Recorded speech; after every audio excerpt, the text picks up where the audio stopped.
Assalamualaikum warahmatullahi wabarakatuh. Selamat siang, sahabat Tristan. Siang ini kita berada di SMK Negeri 8 Surabaya. SMK ini menyelenggarakan kompetensi-kompetensi bidang hospitality dan memberi peluang besar kepada anak-anak berkebutuhan khusus. Mari kita lihat bagaimana kawan-kawan di SMK Negeri 8 Surabaya mengembangkan kompetensi-kompetensi yang ada.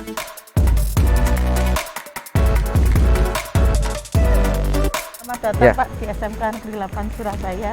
Ini adalah sekolah kami adalah sekolah SMK Pusat Keunggulan Sektor Hospitality. Ya, terima kasih. Kita punya 5 kompetensi keahlian. Yang pertama adalah perhotelan, tata boga atau kuliner, tata kecantikan, tata busana, dan di kafe. Siswa kami sekitar 1.500 sekian. Dari siswa tersebut kita juga menerima siswa kebutuhan khusus, siswa ABK sekitar 70-an lebih. Seperti itu. Berbagai Jenis ABK? Ya, berbagai jenis ABK dan ketunaannya seperti itu. Ya, Bu Siti, ini kan termasuk sekolah yang spesial ya? Iya, betul. Tapi perkembangannya juga luar biasa. Nah, mengembangkan kurikulumnya itu seperti apa sih, Bu?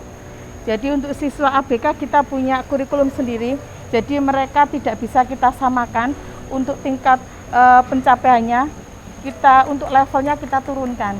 Jadi kita memang mereka adalah siswa inklusi, siswa kesayangan kami yang perlu kita bimbing khusus. Dalam kegiatan pembelajaran pun mereka harus didampingi guru khusus. Jadi namanya GPK, guru pendamping siswa inklusi kami. Nah, untuk mengelola anak-anak ABK ini kan tidak sama dengan siswa-siswa yang reguler. Nah, strateginya seperti apa, Bu, di dalam membina anak-anak kita yang ABK ini? Jadi Bapak Ibu guru harus paham betul tentang siswa inklusi. Kami sudah lama melaksanakan penerima siswa inklusi, jadi kami sudah melakukan kegiatan workshop tentang bagaimana cara pengelolaan siswa inklusi. Jadi kalau memang siswa inklusi ini kan berkebutuhan khusus, jadi dia perlu penanganan khusus. Jadi insya Allah guru-guru kami sudah memahami bagaimana cara mengelola atau menghadapi siswa-siswa kami yang berkebutuhan khusus.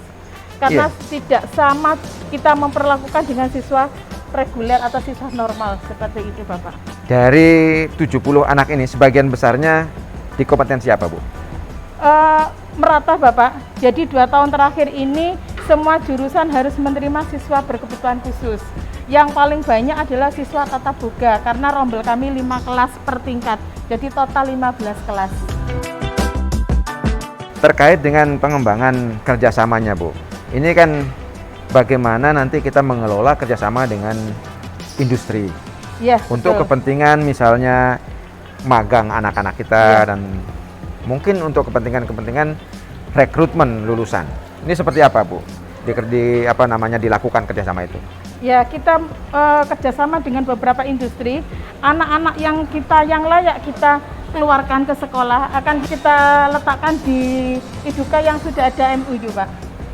Jadi memang kita punya Iduka yang mau menerima keadaan siswa kita seperti itu. Oke, Bu Siti, ini kan sudah memiliki TEVA ya? Iya, betul. Nah, mungkin juga sudah melaksanakan BLUT juga, Bu? Kalau BLUT-nya masih menuju, Pak. TEVA-nya sudah semuanya TEVA sudah, tinggal menunggu BLUT ya? Ya, ini masih proses untuk menuju ke BLUT. Nah, seperti apa sih prosesnya di dalam pelaksanaan Teaching Factory itu anak-anak kita ini? Ini adalah ruang Teaching Factory dari siswa tata boga. Jadi ini prosesnya seperti ini, Bapak bisa melihat sendiri. Jadi di antara siswa ini adalah ada siswa anak berkebutuhan khusus. Oh ya. Sahabat Tristan, ini adalah ruang laboratorium tata boga yang juga sekaligus menjadi Teaching Factory. Dan di antara siswa-siswa ini ada siswa yang berkebutuhan khusus dan memiliki kecakapan yang luar biasa.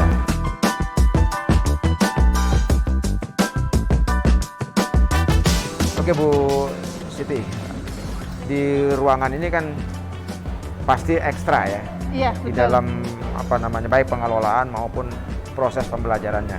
Nah, dalam masa pandemik bagaimana Ibu dan kawan-kawan mengatur proses belajar mereka? Jadi kita atur memang sesuai dengan instruksi dari Kepala Dinas bahwa kita tidak bisa menghadirkan semua, hanya 50%. Jadi anak-anak yang hadir ini saya bagi dua, kelas A dan kelas B, absen atas sama absen bawah.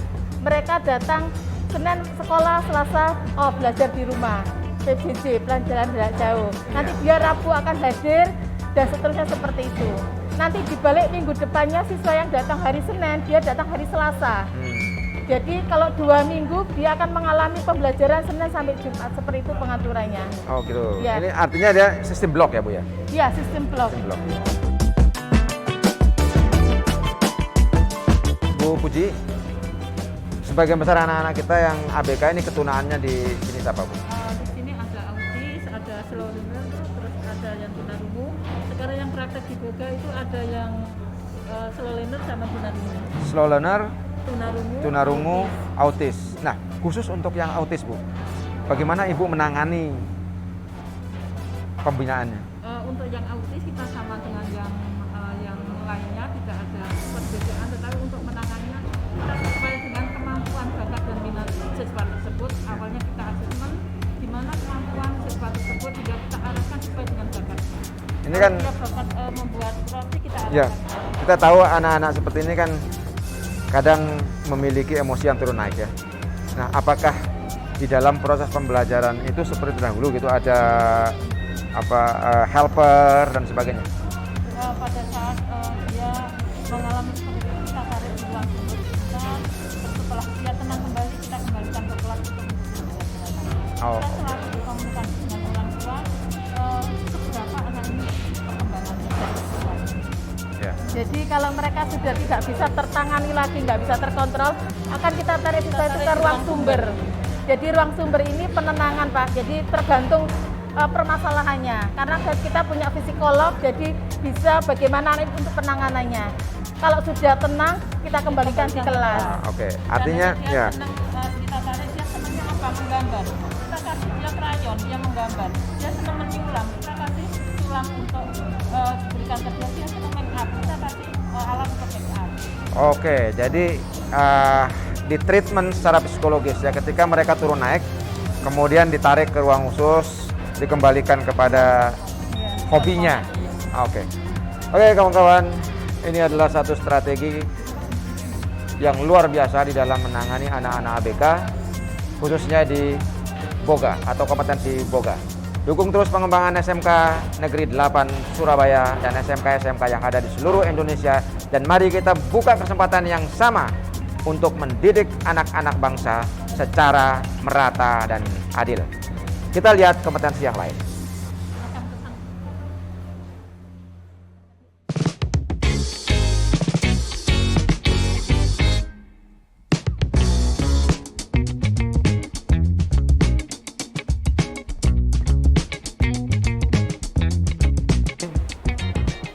Ruang lab Boga atau kitchennya.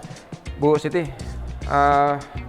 bagaimana mengatur jam praktek anak-anak kita di sini, Bu? Ya, jadi ini ada keterbatasan jam belajar. Jadi kita memang jamnya biasanya 45 menit, kita buat hanya 25 menit. Jadi anak-anak yang praktek ini harus secepat mungkin bisa menyelesaikan pekerjaannya. Trik saya adalah mereka harus menyelesaikan job sheet dulu Pak. Jadi mereka sudah membuat rancangan bagaimana besoknya untuk praktek, bahan dan alat. Misalkan bahannya ini sudah mereka harus menyiapkan dari rumah kalau bisa. Jadi di sini tinggal action saja.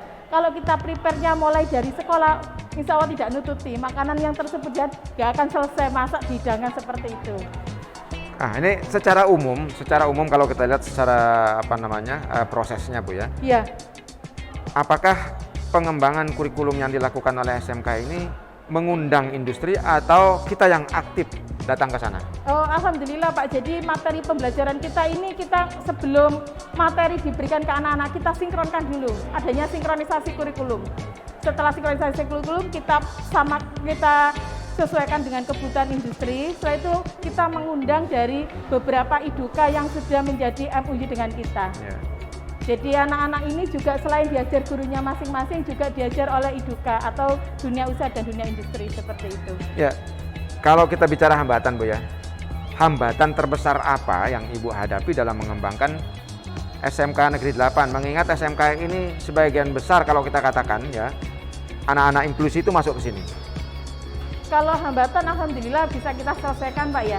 Yang jelas kalau untuk kegiatan guru tamu ini adalah biaya, karena kita harus menghadirkan guru tamu itu tapi tidak terlalu kendala besar lah, bisa kita carikan, kita usahakan untuk mendatangkan guru tamu. Karena kita tahu kita mendatangkan guru tamu itu butuh biaya. Inginnya sih kita setiap sesuai dengan arahan dari pusat bahwa kita ada 52 jam per semester, itu kita ingin mencapai seperti itu. Kendalanya adalah biaya yang jelas seperti Ya, itu. artinya begini Bu, kalau kita bicara soal anak-anak ABK, Iya. ini kan ada keterampilan khusus yang harus dimiliki oleh guru, terutama di dalam mengembangkan bahasa isyarat, kemampuan menguasai bahasa isyarat. Nah, apakah SMK Negeri 8 memiliki guru khusus untuk membantu kawan-kawan di prakteknya misalnya? Ada, jadi ada beberapa Bapak Ibu guru yang sudah kami kuliahkan di UNESA untuk mendapatkan tugas tambahan mereka sebagai pendamping khusus. Jadi mereka kuliah selama 1 tahun, alhamdulillah ada 3 guru yang kami berangkatkan. Jadi mereka biar bisa menangani khusus siswa ABK. Dan kita juga punya guru khusus, 2 guru. Kalau kita lihat dari jumlah siswa ABK, memang kita sangat kurang untuk jumlah profesionalnya, karena kan harus 1:5, tapi itu kami belum mencukupi, tapi kami tetap semangat. Jadi solusinya Bapak Ibu guru semua harus bisa menjadi guru siswa ABK seperti itu, guru yang menangani siswa ABK. Oke sahabat Tristan, kekurangan tidak berarti membuat kita lemah. Justru kekurangan yang kita miliki harus kita lecut kembali agar kita menjadi kuat.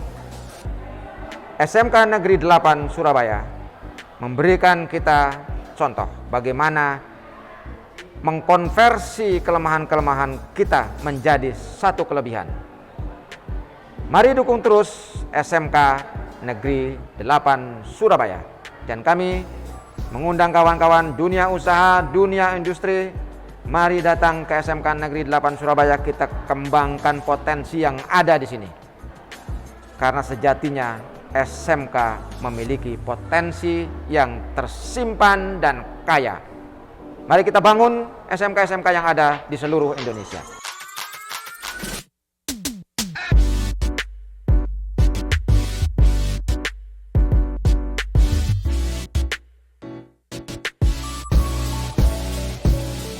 Oke sahabat, ini 2 anak kita ini juga merupakan siswa ABK di SMK Negeri 8 Surabaya, dan mereka memiliki semangat yang luar biasa, tidak minder, dan tetap berjuang untuk menggali potensi yang ada pada diri mereka, dibimbing oleh para ibu guru yang luar biasa. Dan ini Mbak siapa? Denia. Mbak Denia dengan Lailatus. Mbak Denia dan Mbak Lailatus. Dan ini adalah di kompetensi Boga. Kita dukung mereka untuk tetap berkembang dan berhasil mengembangkan potensi diri mereka. Karena keinginan mereka apa? Keinginannya apa? Keinginannya? Tetap untuk bantu keluarga. Untuk bantu keluarga, dan kemampuannya di dalam mengembangkan kompetensi kewirausahaan menjadi hal yang patut kita dukung. Keinginan-keinginan ini harus diwujudkan. Mimpi-mimpi mereka yang sudah mereka bangun juga harus kita wujudkan dan kita kembangkan.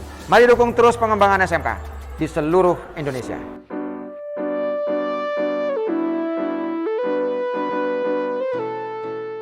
Sahabat, ini kita menuju ke lab Busana, dan penanggung jawab untuk program inklusinya ada Pak Prima.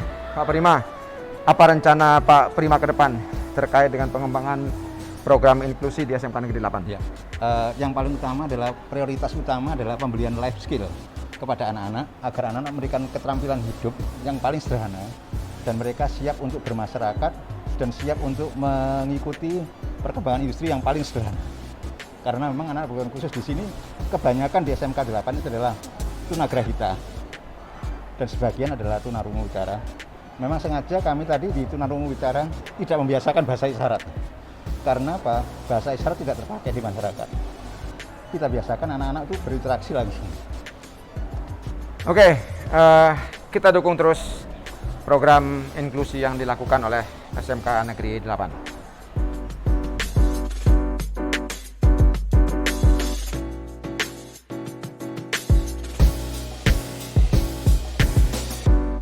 Sahabat Tristan, ini laboratorium busana yang dimiliki oleh SMK Negeri 8 dan sebagian dari anak-anak kita yang berkebutuhan khusus mereka mengambil kompetensi busana. Ya, kompetensi busana, tata busana. Nah, Mbak Basuki, rencana kedepannya untuk mengembangkan busana ini seperti apa terkait dengan pengembangan program inklusi itu? Ya, bagi anak-anak berkebutuhan khusus, kebetulan yang di jurusan tata busana ini mereka adalah tunagrahita, sehingga mereka ke depan akan kita memberikan keterampilan-keterampilan menjahit sederhana dan juga keterampilan untuk memayat sederhana dengan menggunakan sulam tangan dan juga penggunaan mesin jahit yang kelas 12. Bu Heni, ini kan sebagian dari anak-anak kita ini ada yang berkebutuhan khusus, artinya masuk program inklusi. Nah, apa rencana ke depan untuk mengembangkan atau menggali potensi mereka lebih dalam lagi? Untuk di awal-awal kita ini masih kita belajar untuk handmade-nya. Jadi pekerjaan tangan dulu, karena mereka kan masih proses belajar. Jadi nanti setelah bisa membuat kerajinan tangan, baru kita ajari menjahit dulu. Menjahitnya masih yang dasar-dasar, setelah itu baru nanti untuk membuat busana.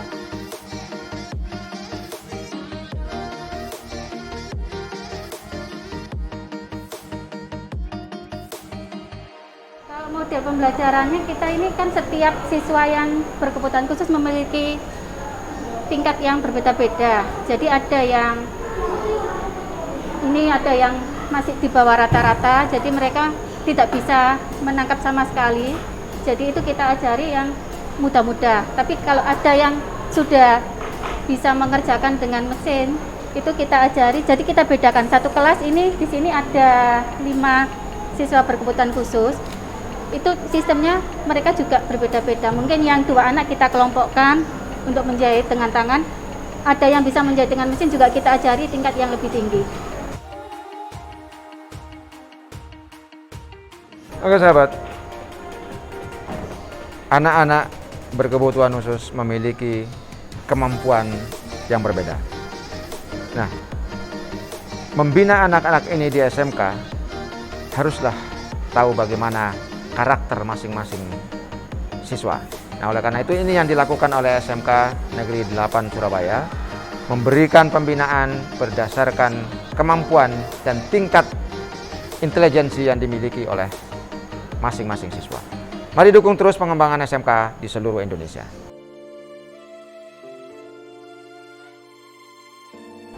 Ini adalah jalan khusus yang dibuat untuk siswa ABK. Jadi dari sini nanti anak-anak yang tunadaksa bisa menggunakan kursi roda. Dan ini adalah salah satu ciri sekolah yang peduli pada anak-anak berkebutuhan khusus. Dan semestinya seluruh sekolah kita, pendidikan kita harus berpihak tidak hanya kepada anak-anak kita yang normal secara fisik, tetapi juga mereka yang memiliki kebutuhan khusus. Mari kita kembangkan sekolah yang ramah kepada semua anak-anak bangsa, agar anak-anak bangsa bisa mengecap pendidikan secara adil di seluruh lembaga pendidikan kita, dari tingkat dasar sampai perguruan tinggi.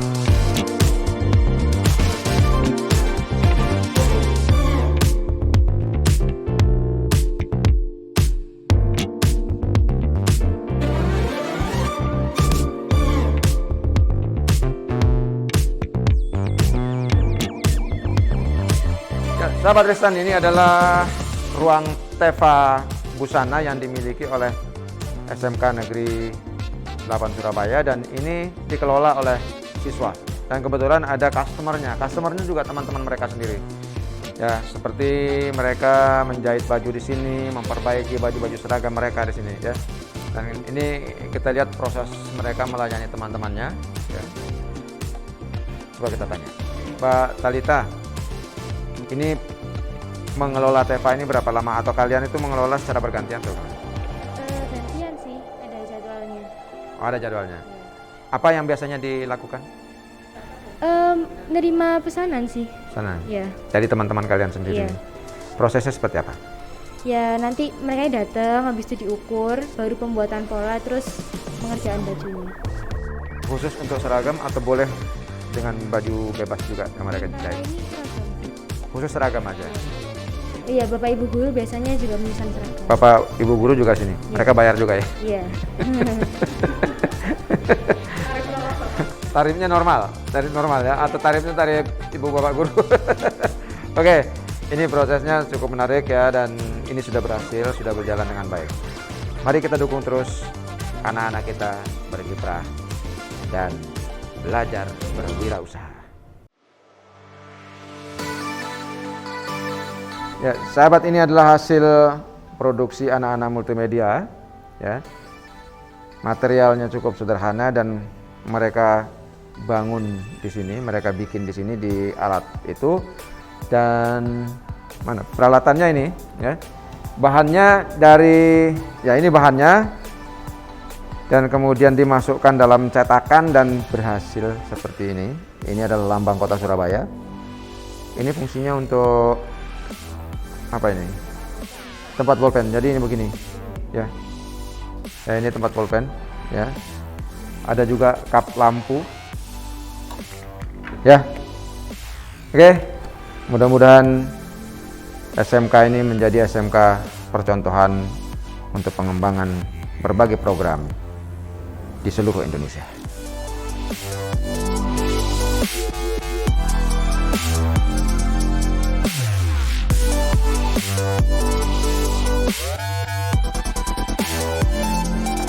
Ini ruang laboratorium kecantikan yang dimiliki oleh SMK Negeri 8, dan kebetulan ada ibu guru yang sedang membimbing salah satu anak berkebutuhan khusus ya. Jadi prosesnya seperti ini, penuh kesabaran demi membangkitkan seluruh kemampuan yang ada pada anak-anak kita. Mari belajar dari SMK Negeri 8 Surabaya dalam mengembangkan pendidikan inklusi di SMK. Karena sejatinya inilah yang harus kita lakukan agar pendidikan kita berpihak kepada seluruh anak-anak negeri tanpa kecuali.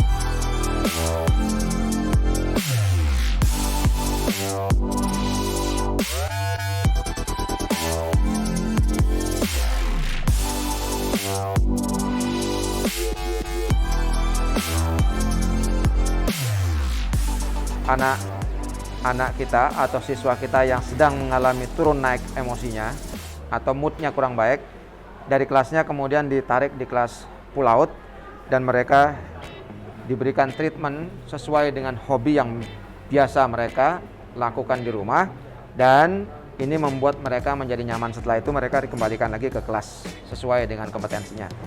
Bu Siti, kalau program-program seperti ini secara akademis ya dimasukkan di dalam satu program terintegrasi di dalam kurikulum atau seperti bagaimana? Ya, jadi memang pembelajaran anak-anak ini disesuaikan dengan bakat dan minat, Bapak. Jadi kita memang betul-betul mengembangkan potensi anak sesuai dengan bakat mereka. Jadi benar-benar kita menggunakan Merdeka Belajar. Jadi semua program kegiatan itu berpihak pada siswa, pada anak. Jadi anak-anak memang tidak satu kelas, tidak semua bakatnya sama. kita dalam hal ini untuk siswa ABK seperti ini, dia memang bakatnya di kecantikan. Jadi kalau dia pada saat yang terjadi di kelas pembelajaran umum, misalkan bahasa Indonesia, matematika, dia tidak terkondisi, akan kita tarik di sini, kita sesuaikan dengan bakatnya. Karena anak-anak memang seperti itu cenderung tidak suka dengan mata pelajaran seperti menghitung, tidak tertarik. Jadi memang mereka bakatnya di fashionnya seperti siswa kita ini, dia fashionnya di kecantikan, seperti itu. Oke sahabat, ini harus kita lakukan. Kita dengungkan terus bagaimana SMK berperan di dalam berbagai kegiatan pembangunan sumber daya manusia Indonesia yang handal, profesional, berkarakter, dan inovatif. Jangan lupa untuk tetap bisa mengakses video-video terkait dengan perkembangan terkini SMK di seluruh Indonesia. Subscribe, comment, like, and share. Terima kasih. Assalamualaikum warahmatullahi wabarakatuh.